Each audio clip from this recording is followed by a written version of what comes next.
Um outro ponto bastante importante para a gente observar no livro dos Provérbios são os temas, né? Como é que ele se divide ali dentro da estrutura, a gente já viu. As dicas para a gente poder interpretá-lo, a gente também acabou de ver. Mas vamos ver aqui alguns dos temas. Eu quero dividir aqui 4 temas que ele coloca sobre a sabedoria, já que a sabedoria é a questão central do livro. Quais são os 4 temas que giram em torno da sabedoria? E aí um primeiro ponto aqui sobre a sabedoria é que ela é um contraste para a vida sábia. Os provérbios, eles não vão simplesmente descrever o tempo todo a sabedoria. Às vezes ele vai fazer o oposto. Ele vai descrever a figura do tolo. E aí, em contraste com a figura do tolo, você sabe o que é o sábio. Ou seja, você sabe o que é um tolo. Então, se aquilo é o tolo, o contrário daquilo é sabedoria. Ele não vai explicar o que é o contrário daquilo. Você subentende pelo contraste. Então é necessário você observar esse contraste. E de acordo com o livro dos Salmos, que a gente estudou nas aulas passadas, né, especialmente o Salmo 14, verso 1, a gente vai descobrir que quem são os tolos? Basicamente os tolos são ateus. Você tem o Salmo 14, verso 1 dizendo: diz o tolo do seu coração, não há Deus. Então o tolo ele decide no seu coração viver como se Deus não existisse. Então se a sabedoria verdadeira é viver como se Deus existisse e viver como se o fato de Deus existir influencia completamente a sua vida, muda o seu paradigma de vida, logo, o tolo é aquele que vive como se Deus não existisse. Se Deus não existe, não há regras para eu seguir. Não há princípios, não há padrões morais. O que é bastante engraçado, porque as pessoas hoje falam de justiça, ao mesmo tempo que elas não acreditam numa verdade absoluta. Elas não acreditam num Deus criador. Agora, se tudo é fruto do acaso, como o ateu pensa, como o agnóstico supõe, se tudo é fruto do acaso, de mera espontaneidade do universo, por que a gente tem discussões como moralidade e ética? Isso é certo, isso é errado, isso é justo, isso é injusto, isso é opressão, isso é... Se tudo é aleatório, se tudo é fruto da espontaneidade do universo, onde a gente busca a fonte para os padrões morais? Você não tem como dizer, não existe um padrão absoluto de moralidade, Deus. E ao mesmo tempo você quer padrões não absolutos de moralidade? Não, isso é errado o que você está fazendo comigo ou com aquela pessoa. Não, isso aí tá errado. Por que tá errado? Não, porque a sociedade não aceita. Dane-se a sociedade. Aí. Porque a maioria decidiu. Tá, mas eu não concordo. E você não pode me obrigar a isso. Agora, se existe um ser absoluto, existe um padrão absoluto. Logo, existe uma verdade e uma moralidade absoluta. Então, o ateu ele vive como se fosse Deus, né? Como se Deus não existisse. Como se ele mesmo fosse o seu próprio Deus. Então ele vai fazer as coisas como ele bem entender. E isso vai levar a uma vida de destruição. Porque se cada um fizer o que bem entender, guerra, conflito, briga, morte, doença, exploração, injustiças, opressões, classes, e por aí vai. Né? Então é muito interessante que a maioria das coisas que as pessoas reclamam na sociedade são fruto da negação delas de uma realidade superior. Então, basicamente, o tolo ele é um descrente. Ele diz no seu coração que Deus não existe. Logo, o sábio, como a gente vê, é aquele que vive de acordo com o temor ao Senhor. Ele entende não só que Deus existe, como ele entende que Deus é superior, é soberano. Por isso eu me humilho diante dele e busco viver uma vida de acordo com a sua vontade. Então, olha só aqui um desses contrastes. Capítulo 12, verso 1. Quem ama a disciplina, ama o conhecimento. Mas o que odeia a repreensão é tolo. Então ele bota o contraste aqui entre aquele que busca viver uma vida de virtudes, ele quer ser corrigido em tudo aquilo que está errado. Porque ele busca ser virtuoso, então ele quer a ajuda das pessoas para que elas apontem nele os seus defeitos, os seus vícios, para que ele se livre delas. Então aquele que ama o conhecimento, ou seja, o conhecimento é a sabedoria é ser virtuoso e piedoso diante de Deus, ele ama quando alguém chega para ele e fala, cara, isso que você está fazendo é errado e vai te prejudicar. Poxa, obrigado por ter me avisado. Eu ainda não tinha percebido. E isso ia me prejudicar lá na frente. Que bom que você foi meu amigo. Se importou comigo o suficiente para me falar que eu estava num caminho ruim. Já o tolo, ele fica... Desculpa a expressão. Ele fica puto. Ele fica bravo. Quem você pensa que é para falar assim comigo?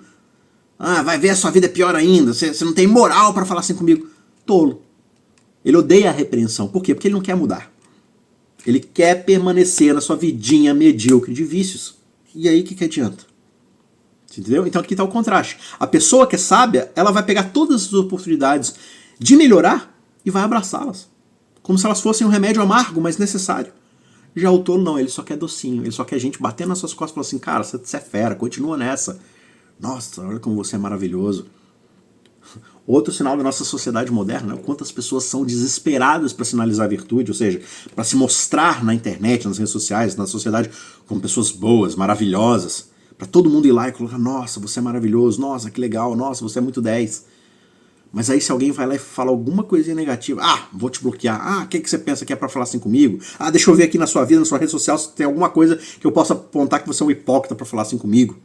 É a nossa sociedade, mas isso não é de agora, isso é a sociedade como um todo. Então veja, de acordo com esses provérbios aqui, o tolo é alguém que vai desprezar o tempo todo a correção e a disciplina. E aí fica complicado você ver uma sociedade assim. Por isso que os provérbios eles não são uma garantia. Por quê? Porque vai ter gente que vai criar um desvio no padrão aqui da relação causa e efeito de provérbios. Porque o mundo não é como ele deveria estar, as pessoas não são o que elas deveriam ser. E por isso, nem sempre as coisas funcionam. Mas ainda assim é melhor você viver um caminho de piedade, de justiça. Né? Então, na maioria desses salmos aqui da segunda sessão, você vai ver a sabedoria como se fosse quase uma rainha, assim, uma mulher virtuosa, que ela vai andando ali pelos caminhos da cidade, ela vai convidando as pessoas para viver essa vida de piedade, de integridade, de generosidade. Não só o rei ali defendendo a justiça e julgando a causa do oprimido, mas mostrando para as pessoas uma vida muito melhor de se viver. E aí quem segue ela, quem a segue, quem vai atrás dela, vive uma vida muito melhor, alcança um caminho muito superior. Lá em Provérbios 14, 29, Salomão diz: quem tarda em irar-se é grande em entendimento, mas o que facilmente perde a calma faz um elogio à loucura. Outro jeito bonito de falar é maluco. Então veja, o sábio é quem? É aquele que se demora a irar. Por quê? Porque ele não se ofende facilmente, ele não leva as coisas para o pessoal, ele sabe ponderar. Ele escuta alguma coisa, ele não fica ofendidinho imediatamente e parte para a briga. Ele pensa, pondera e fala, o que essa pessoa está falando tem razão? O que ele está falando comigo é importante de eu aprender? Será que existe algo na minha vida que eu preciso mudar? Será que ele está certo? Em vez de, tá falando isso, mas você mesmo... Aí a pessoa já fica ofendida. Aí ela já pede a calma, já chama para briga. Ela está fazendo um elogio à loucura, ou seja, em outras palavras, ela quer permanecer maluca. Ela quer permanecer tola. Ela não quer crescer, ela não quer se desenvolver, ela não quer amadurecer. E isso a faz uma pessoa tola, em contraste com uma pessoa sábia, que é aquele que demora para ficar bravo. Por quê? Porque ele não se ofende facilmente, ele é longânimo. Ele sabe como o mundo funciona, ele sabe que as coisas não são do jeito que deveriam ser. Ele sabe que Deus espera dele e dá a ele capacidade para ser uma pessoa mansa, pacificadora. Então o tolo ele é muito rápido para falar qualquer coisa que vem na mente. Para falar qualquer bobagem. E ele não pensa no impacto das suas palavras, que elas são como facas apontadas na direção de outras pessoas. Já o sábio não. Ele vai analisar tudo o que está acontecendo e vai falar assim, será que é o melhor agora eu entrar em conflito? Se de fato eu entendi que isso é injusto contra mim, não vai me fazer crescer em nada. Então é uma injustiça, então eu deveria me manifestar. Mas é o momento mais apropriado? É o momento de fato mais construtivo para se fazer isso? Eu posso até defender minha honra, mas eu vou perder a oportunidade de fazê-lo crescer, de ajudar a outra pessoa. Então o sábio, ele tem muito mais a pensar, por isso ele demora para abrir a boca, ele demora para entrar em conflito. O verso 28 do capítulo 17 diz, até o insensato, ou seja, o tolo, o burrão, quando se cala, é tido por sábio. Se fica de boca fechada, passa por inteligente. Então ele está falando aqui que o tolo, se ele fica calado, ele pode parecer inteligente. Logo, por contraste, o sábio é aquele que ele é calado. Ele não fala fora de hora. Ele não fica simplesmente tagarelando. Ele fala coisas essenciais, ele pondera antes de dizer. Tem até uma versão brasileira desse provérbio que é tipo assim, é melhor você ficar calado e as pessoas acharem que você é burra do que abrir a boca e acabar com todas as dúvidas. Ou seja, falar bobagem e todo mundo ter certeza que você é burro. Até então era só uma dúvida, agora é uma certeza. Né? Então basicamente é isso aqui, olha, se você fica calado, as pessoas falam, nossa, ele é misterioso, ele é ponderado, ele é refletido, né? Ele deve ser uma pessoa muito culta. Não, a pessoa só não tem o que falar mesmo, mas as pessoas podem achar que ela é sábia, né? Então, em outras palavras, embora o silêncio não possa mudar o coração, a capacidade de guardar a língua é o primeiro passo para a sabedoria. Se você não tem nada para contribuir, nada para dizer, não fale. É melhor você ficar quieto e não atrapalhar do que tentar participar e falar bobagem, machucar as pessoas, falar algo fora de hora. Sabe aquela pessoa que, tipo, no meio do velório, no meio de uma notícia que algo aconteceu, por exemplo, você tá lá com um amigo, aí chega a notícia. Ah, meu pai, sei lá, tava com minha mãe e numa viagem de carro e eles bateram o carro. Aí o amigo fala, puxa, vai ver, ele tava correndo muito, né? Cala a boca, não é o momento de falar isso. Mesmo que tivesse.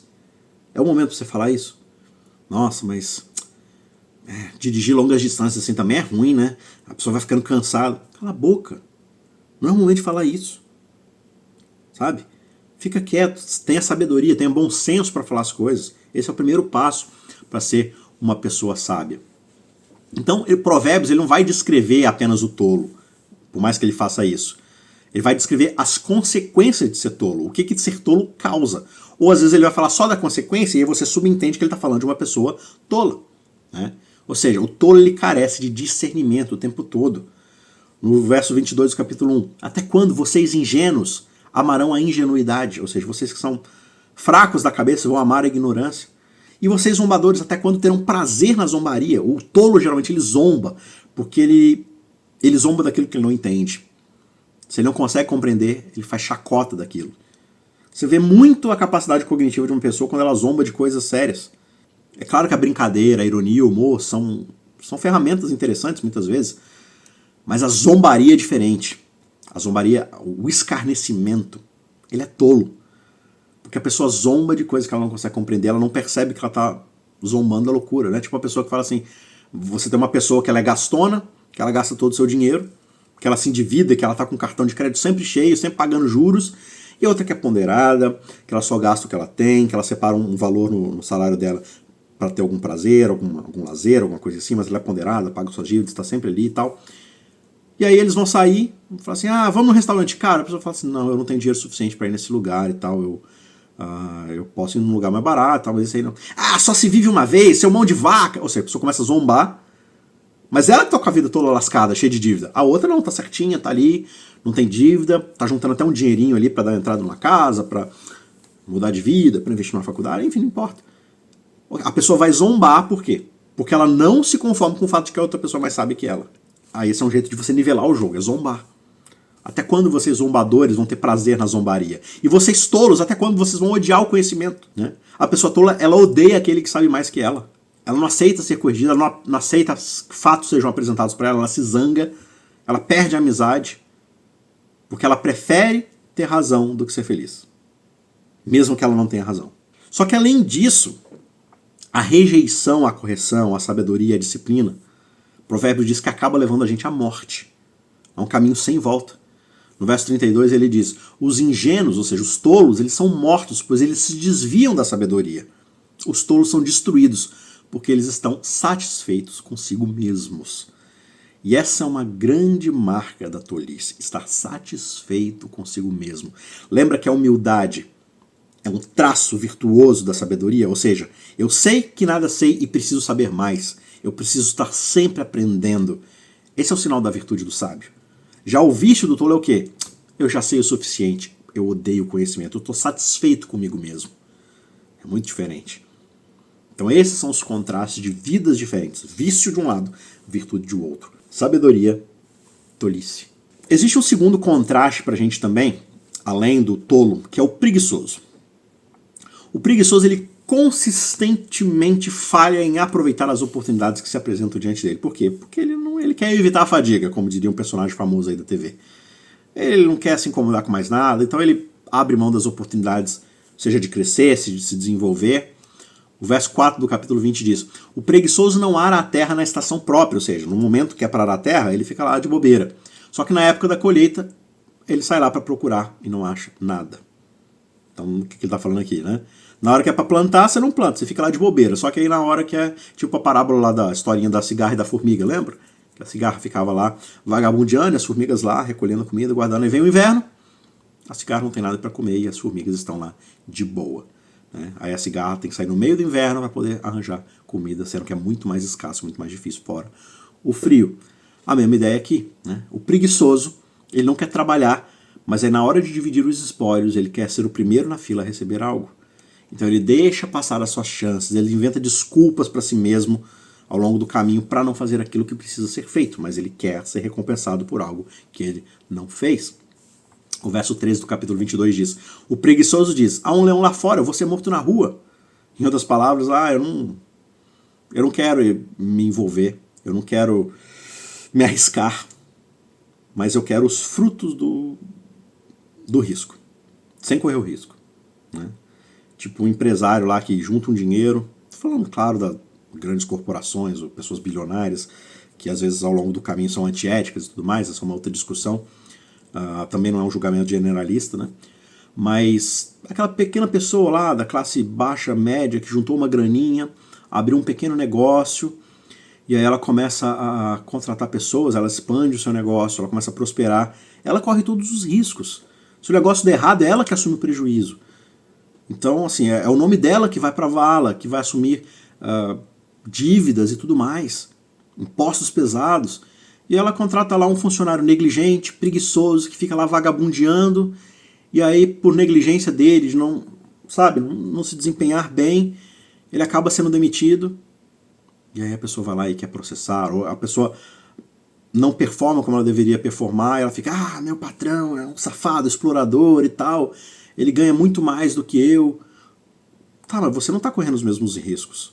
Né? A pessoa não está disposta, por exemplo, a pegar a parte do seu salário, juntar, até ela ter um capital suficiente para abrir um negócio para ela também, empregar outras pessoas. Não, ela quer o risco mínimo.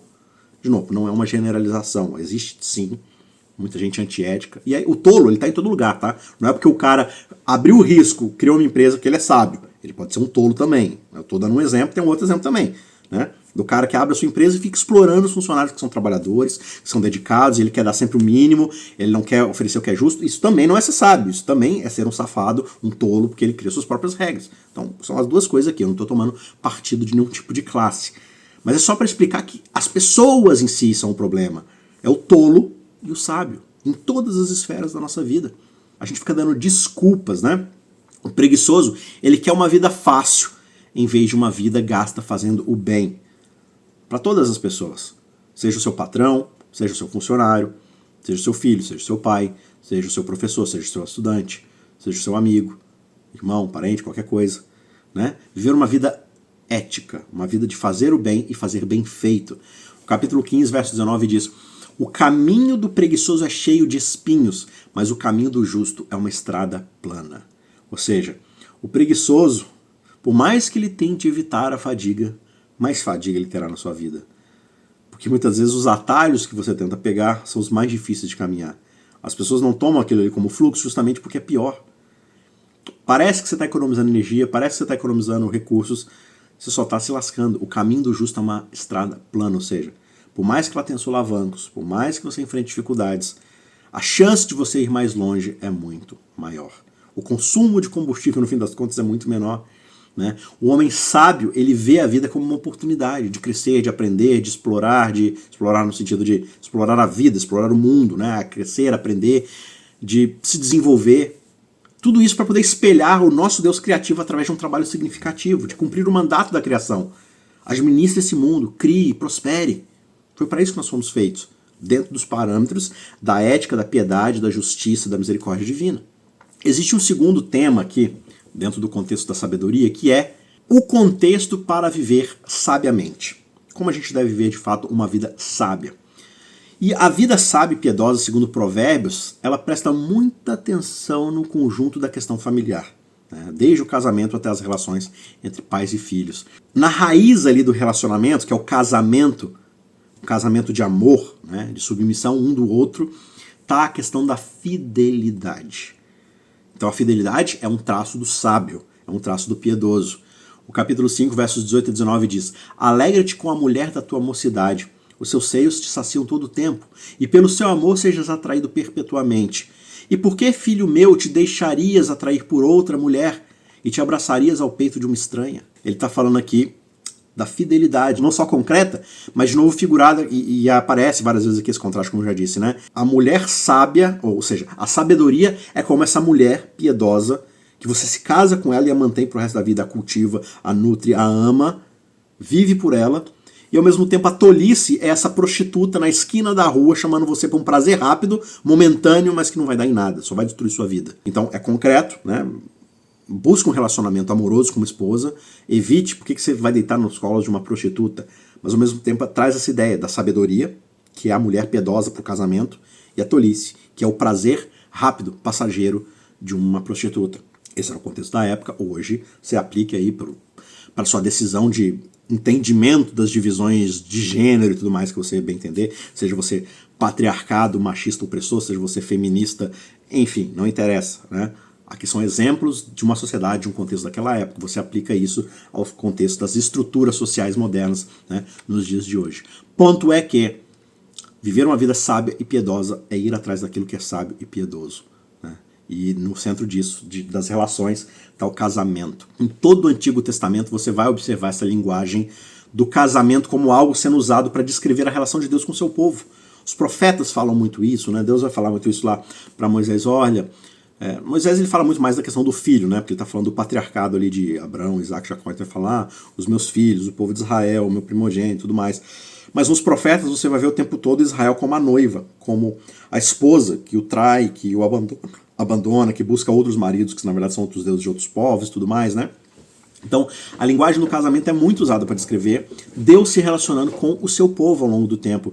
Então, quebrar os nossos acordos matrimoniais com os nossos cônjuges, ou seja, trair, não cumprir com aquilo que é exigido de nós, né?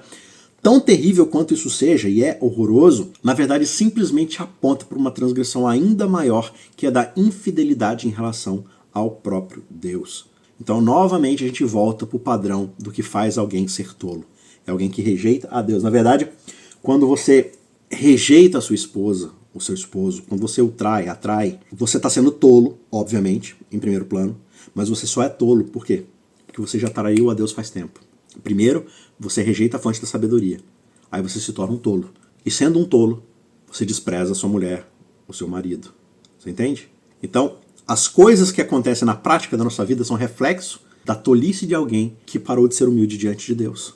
Primeira coisa acontece no plano vertical, depois ela acontece no plano horizontal. É isso que Provérbios tenta ensinar pra gente. Provérbios também vai falar bastante sobre a relação de pais e filhos, né? Ele fala da questão matrimonial, mas também de pais e filhos. E a principal coisa que os pais devem fazer para os seus filhos é ensiná-los a andar no mesmo caminho de sabedoria que os pais trilham, especialmente por meio da correção e da disciplina. Essas são duas ferramentas que o sábio aprende a apreciar e, portanto, ele faz isso com seus filhos não por vingança, por raiva, mas também por julgarem que essa justamente é uma ferramenta poderosa para criar a virtude na vida de um filho.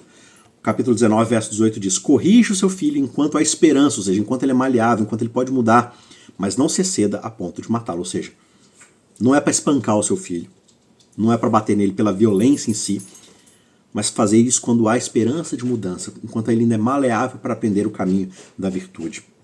Também o capítulo 13, verso 24 diz: quem se nega a castigar o seu filho não o ama, quem o ama não hesita em discipliná-lo. Ou seja, um pai... E aí você vê, por exemplo, lá no supermercado, né? Aquela criança pirracenta, eu quero. E a mãe ou o pai ali, sem saber o que fazer. Ah, minha filha, é assim mesmo. Corrige a criança, caramba, dá um tapinha. Fala mais firme, bota de castigo, não tem nada a ver. Mas não exerça uma violência por raiva. Aí é ao contrário, aí o pai ou a mãe fica tão bravo com aquela situação constrangedora, ele não sabe como corrigir, disciplinar a criança, ele simplesmente espanca a criança. Você me fez passar vergonha. Também não é para fazer isso é coisa de tolo. O sábio, ele sabe usar a disciplina de uma forma piedosa. Não é para machucar, não é para ferir, mas ao mesmo tempo é para usar um pouco da dor para que uma dor maior não aconteça, certo? Então, colocar o filho de castigo porque ele brincou lá com o fogão, é injusto, tá tirando a liberdade da criança. Sim, mas aí ela vai lá, brinca com o fogão sem ter idade suficiente para isso, se queima toda ou até morre, e aí? Então essa que é a questão, a sabedoria te dá o discernimento para fazer isso na proporção correta, sem se exceder, mas também sem ser displicente com a educação do seu filho. Agora, existe também um outro conjunto de relacionamentos aqui no livro de Provérbios que tem um impacto muito grande, se não até maior muitas vezes, na vida de uma pessoa sábia ou tola, que são as amizades. Diga-me com quem tu andas e eu direi quem tu és. Você é a soma e a média das 5 pessoas com quem você mais anda. Outros provérbios brasileiros que trazem, sim, uma verdade, né? Provérbios ele coloca dessa forma, no verso 17 do capítulo 27, o ferro se afia com ferro e uma pessoa pela presença do seu próximo. A mesma coisa. A gente vai se tornando semelhança das nossas companhias. Só que Provérbios, ele não assume que todos os amigos necessariamente são bons amigos. E aí é que tá. Se você anda com pessoas ímpias, pessoas zombadoras, pessoas ignorantes, você vai se tornar um. É impressionante a capacidade dos nossos amigos de influenciarem a nossa atitude, a nossa vida. E da mesma forma nós para os outros também. Né? O verso 1 e 2 do capítulo 24 dizem: não tenha inveja dos maus, nem queira estar com eles, porque o coração deles planeja a violência e os seus lábios falam para mentir. Então, dado todo o tempo que a gente passa com os nossos amigos, não é nada surpreendente assim a gente deixar que eles nos influenciem. Porque a gente quer participar, a gente quer pertencer, a gente não quer perder a amizade. E a gente abre mão de certos valores, certos princípios, certas virtudes, a gente abraça certas coisas equivocadas, certos vícios, para fazer parte de um grupo, para sermos aceitos. Isso é muito complicado, porque quando nós escolhemos amigos marcados pela tolice, pelo pecado, pelos vícios, a gente começa a imitá-los. Por outro lado, quando a gente tem bons amigos na nossa vida, eles podem influenciar a nossa vida para sermos edificados numa vida justa, sábia, virtuosa. Amigos verdadeiros são sensatos, né? Você tem alguns provérbios dizendo isso. Eles são altruístas, generosos, sabe? Eles não são egoístas. Eles perdoam. Eles dizem a verdade uns para os outros. O capítulo 27, verso 6 diz: leais são as feridas feitas pelo que ama, porém os beijos do que odeia são enganosos. Lembra do beijo de Judas? Enfim. Mas assim, aquele amigo que sempre fala coisas que você quer ouvir, os parças, né? Você fala hoje dos jogadores de futebol que tem os parças, aqueles amigos bajuladores que só falam o que ele quer ouvir. Não, você tá certo, vai atrás do que é seu e tal. Mas o verdadeiro amigo, ele fala: olha, isso não é o melhor para você. E se você aprecia de fato essa pessoa, ouça o que ela tem a dizer. Pode ser que ela esteja equivocada, aí você pondera, o sábio pondera nas coisas, ele não precisa concordar com tudo, mas ouça. Pode ser que a pessoa tenha razão, né? Assim como um pai já passou por muitas coisas e ensina para o seu filho, o amigo pode ter passado por coisas similares. Falou: olha, eu lembro, né, que quando, logo depois que eu casei, eu e minha esposa, a gente fez um financiamento sem entrada num uninho básico. Foi a pior burrada que eu já fiz, sabe? Eu paguei quase o valor de 2 carros, mesmo quitando o carro em 2 anos. Eu fiz uma porcaria lá no contrato e eu acabei pagando quase 2 carros num carro básico, pelado, sem nada. Hoje eu falo para os meus amigos, falo assim: olha, não entra nessa. Eu já fui lá e dá ruim. A pessoa fala: ah, você está falando isso que você já tem carro. Eu que não tenho carro, não tenho o que fazer. Aí, ok, vai, você é livre para fazer o que você quiser. Eu estou passando uma experiência, você faça com essa informação o que você bem entender.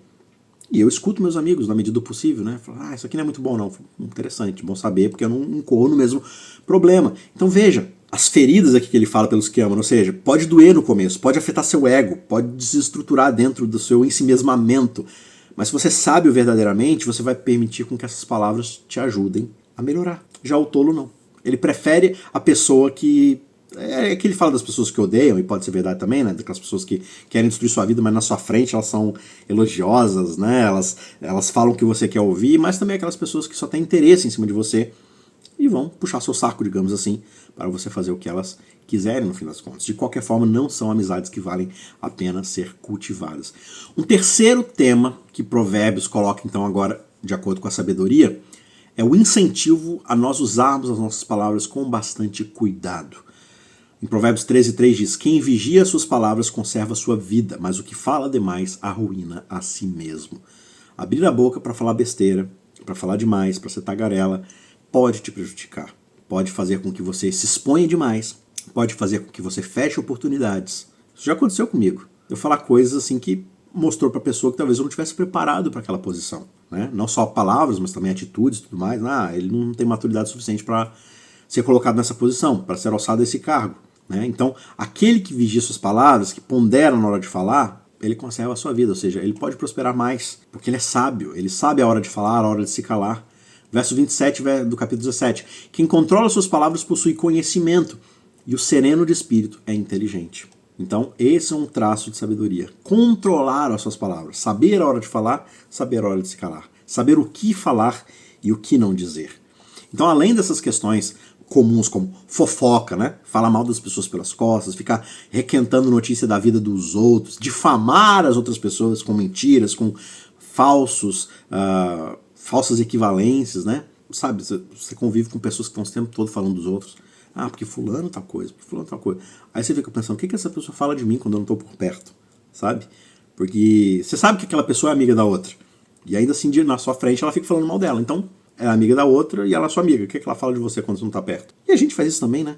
A gente fala pra alguém, e aí a gente se relaciona com o outro que a gente falou mal, mas na frente daquela pessoa a gente não fala as coisas que a gente falou pro outro. Alguém chegar pra mim e falar assim, Isaac, ó, isso aqui que você tá fazendo não é legal. Corrige aqui, aqui, aqui. Eu falei, ok. Mas ela vai no outro e fala, ó, Isaac, isso. Faz tal. O que isso influencia?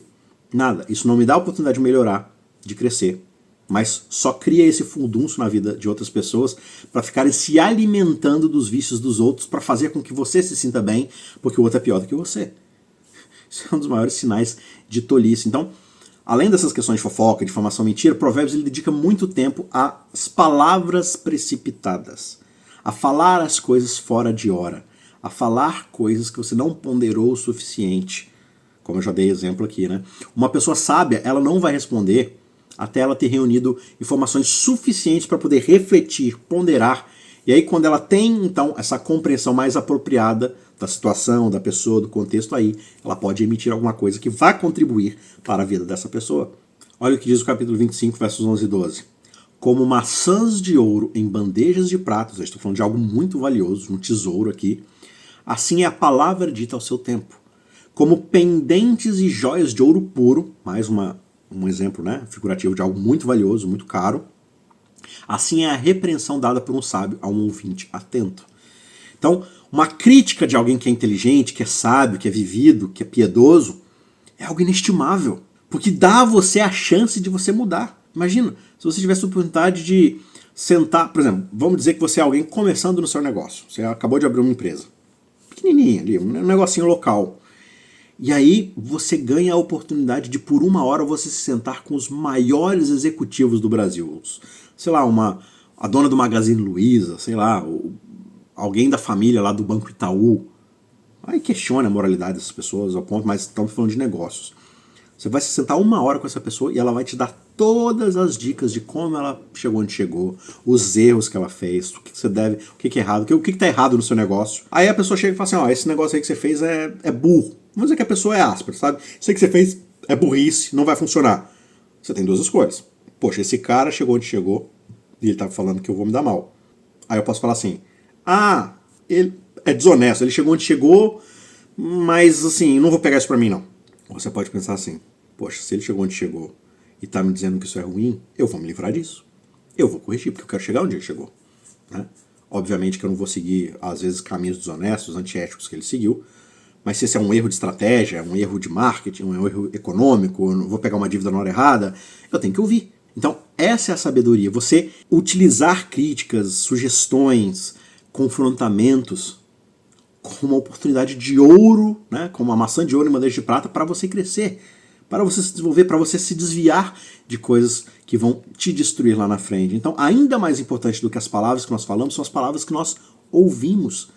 Um grau alto de sabedoria é saber ouvir. Por mais que você saiba, por mais que você conheça as coisas, saiba ouvir. Ouvir deve ser prioritário sobre falar. E seguir as palavras sábias é o começo de uma vida sábia. Um outro ponto aqui, finalmente, é a sabedoria para o que está por vir. Uma sabedoria para o futuro. Então tem os traços de uma sabedoria para o aqui, para o agora, para as nossas relações sociais, familiares, profissionais, mas a sabedoria para o futuro, para aquilo que está por vir. E Provérbios vai dizer pra gente que nós não somos pessoas estáticas, a história não está congelada. Todos os dias a gente está caminhando em direção ou à vida ou à morte. Em outras palavras, a um destino final. O capítulo 19, verso 16 diz, quem guarda o mandamento guarda a sua alma, mas o que despreza os seus caminhos, esse morrerá. Então ele está falando de escolhas que afetam a sua eternidade. A morte ela vai chegar para todos nós e Deus ele vai convocar todos nós para um julgamento final. Pelo menos é isso que acredita aquele que acredita na Bíblia. Todos nós vamos ser responsáveis perante Deus para dar prestação de contas da nossa vida. E aí como é que a gente vai se preparar para esse julgamento? O que a sabedoria deve nos levar a fazer? Como é que, sabendo o conhecimento de Deus, sabendo quem Deus é, sabendo quais são as virtudes, quais são os vícios, que tipo de vida eu devo viver para me preparar para esse dia? Toda essa sabedoria prática de Provérbios, ela pode até levar a gente a pensar que esse é um livro simplesmente de moralidade, né? Ensinar a gente a se salvar seguindo certos requisitos, vivendo de uma determinada forma, mas não é isso que o livro ensina. Claro que o livro quer nos ensinar uma sabedoria para viver uma boa vida, mas Provérbios também deixa claro que o que nos salva de verdade é a misericórdia de Deus. Lá no verso 6 do capítulo 16 ele diz: pela misericórdia e pela verdade se expia a culpa, e pelo temor do Senhor se evita o mal. No final das contas, o responsável pela sabedoria na nossa vida é Deus. Portanto, o resultado disso é fruto dele. Toda dádiva, todo dom perfeito, toda sabedoria vem do Pai das luzes. Se existe algo de virtuoso na nossa vida, é fruto do que Ele nos proporciona. Então nós devemos confessar os nossos pecados diante desse Deus para recebermos misericórdia. Isso é fruto de verdadeira sabedoria. Saber quem nós somos de verdade. Saber que dentro desse revestimento estético de aparente piedade, existe um coração mau. Se nós precisamos ser disciplinados, corrigidos, aprender, ouvir, é porque nós somos maus, nós não somos perfeitos, e se não somos perfeitos, precisamos da misericórdia desse Deus.